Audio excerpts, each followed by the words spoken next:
Our fleet are heading north into the warmth, but still facing a wet ride as our sailors push hard for every mile in a tight battle for the lead.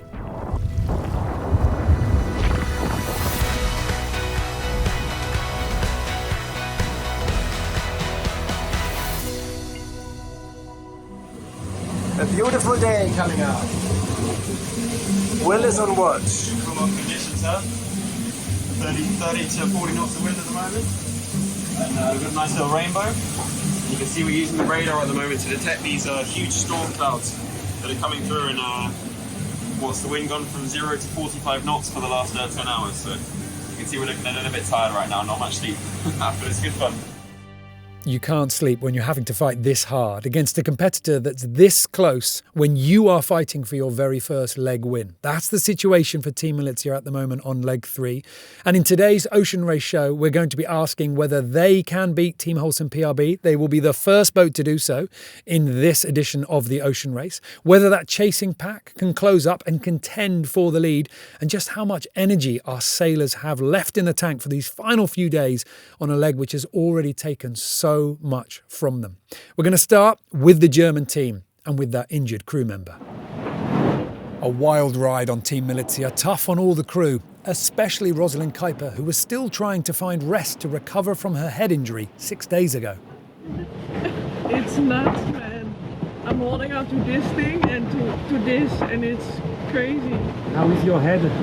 Yeah, it's okay, but you know, you try to kind of give your head a bit of rest, and it's like shaking big time. Yeah. When the wind is up, there is no good position on board a foiling Amoca. So for Rosalind, she is still waiting for that chance for a full rest. It's another reminder for all the sailors that an injury at sea is serious and there are many chances to get thrown about. So extra protection is a very good idea. Okay, maybe there is some diesel. I'm sure there is some diesel. Okay, bailing time.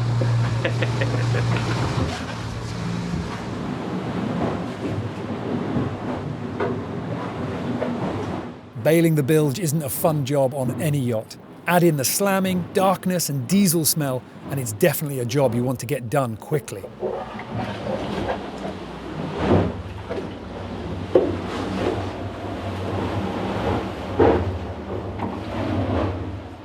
But it's not just a clean and tidy boat, it's getting rid of excess weight. Small margins which Team Malizia know could make all the difference.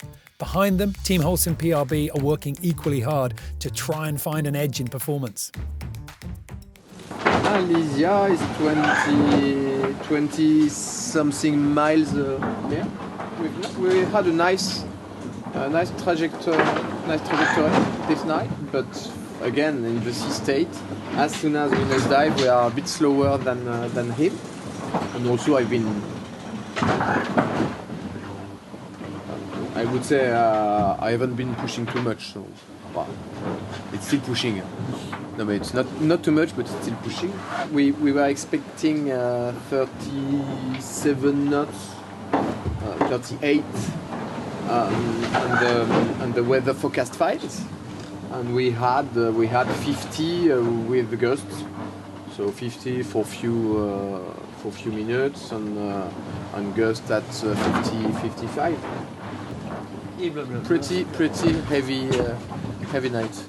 Those sudden big gusts come across the race course with very little warning, and that's why Will on board Team Malizia was talking about using the radar. But even with that system, it's still a warning that comes late and you can miss it and get caught out. Kevin Escoffier talking about not wanting to push as hard as Boris Herrmann on board Team Malizia and seeing the German boat make those gains. But in all honesty, Kevin can't push as hard because he can't push as hard. Team Malizia have the edge in the big breeze. They can keep the throttle down and keep control. It's what we've seen every single time the waves get ferocious and the winds get high. But if the conditions were to get light, then that advantage would switch. It wasn't long until the leaders saw the wind roll off the course to the east, and both boats slowed massively. This should have been a gain for Team Holcim-PRB, having the lighter boat, but the wind completely died away, making any progress hard.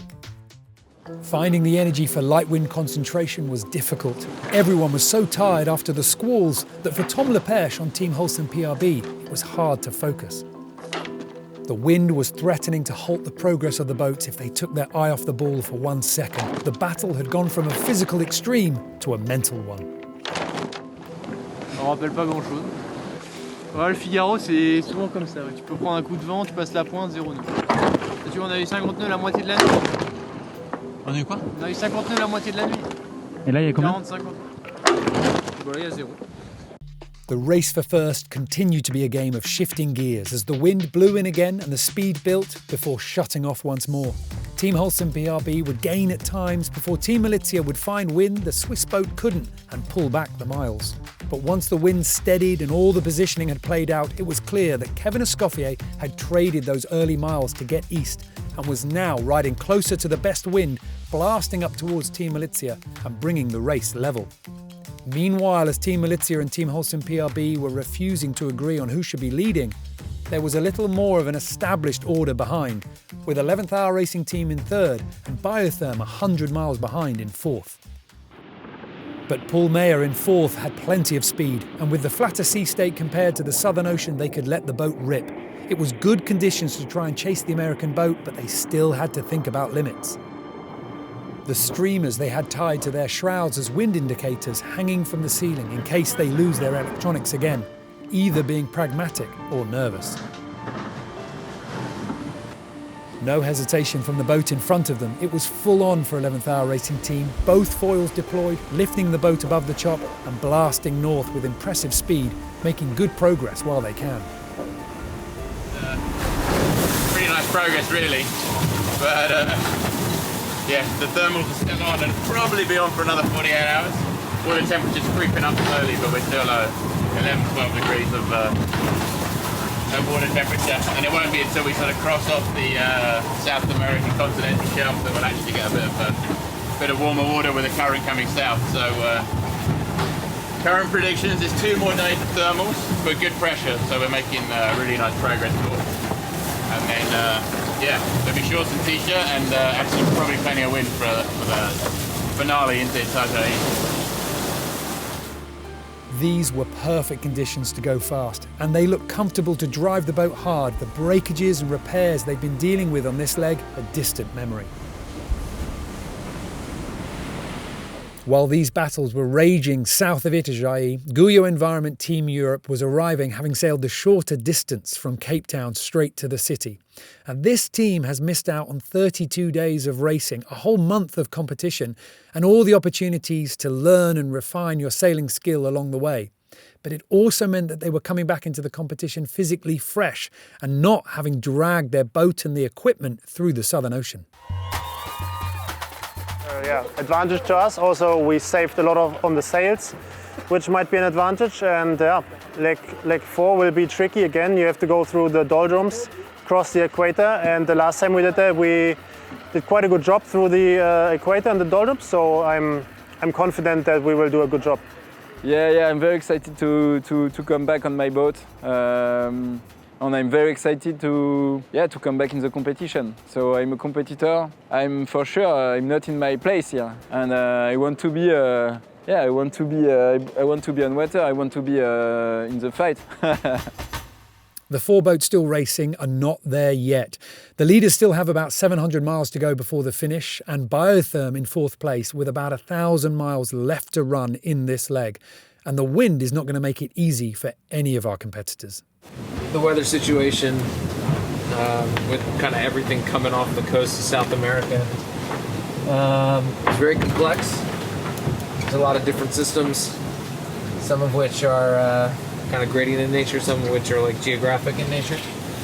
And I got a big cloud on the bow that would suggest it's time to jibe, but figuring out whether that's a big picture number or just something associated with this cloud is pretty difficult. It always looks easy on the computer. As the next big cloud got closer, the wind built, started raining and shifted the breeze. It was time to jibe. How much weight do we want to set up? 20 knots? Yeah. Are you good to spin here? Getting down a bit. How many on the table? Yeah. A groggy Simon Fisher woke up Jack Boutel, and it was all hands ready for the work. One person on the sheet, 2 crew on the winches as the head sail was furled and then deployed on the new side. So with both pedestal handles occupied, with Simon Fisher on the sheet and the autopilot steering to the new heading, why was it necessary to wake up Jack Boutel and get him out of his bunk? Well, it seems that there was one piece of gear failure that was left unresolved. This is called a canting keel. It allows the keel from swinging to one side to the other. This is a hydraulic manifold. This is the motor that powers the hydraulic manifold. That motor doesn't work. So it stopped working on day 2. So we currently have to manually pump across from 37 degrees to 37 degrees the 3-ton bulb, 4.5 meters deep. So. Keel pumped over, sails on the new side, but then just as you're getting comfortable, the wind shifts back and it's time to jibe over again. Hey Jack, we're gonna go back here, okay?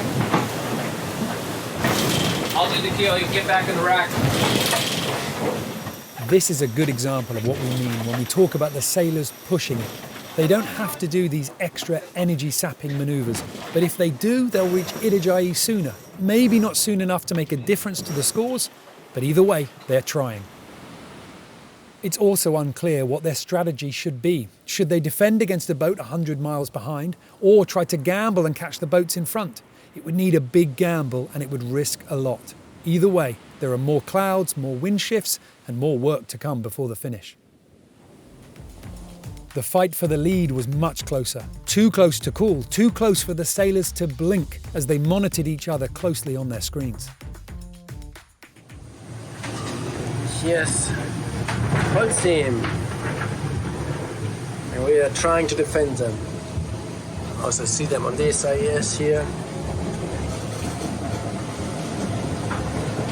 Let's have a look outside.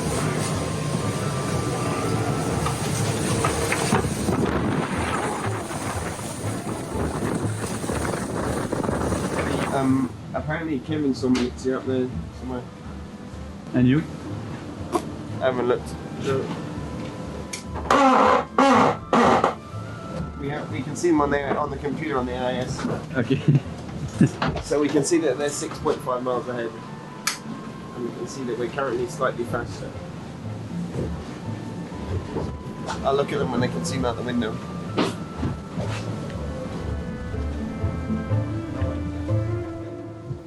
It will all come down to what the sailors can do over the next few days, how much concentration they have in reserve, and how well their boats are performing after the pounding they've experienced in the Southern Ocean. The first 2 boats are predicted to cross the finish line Sunday morning, with the chasing group arriving early the next day. It's too early, even after 32 days of racing, to say who is going to finish first, and there is still the chance of some big surprises in the final few days of this leg. Wherever they finish, it's been an incredible show of resilience, teamwork and bravery from our teams on the longest leg the ocean race has ever produced.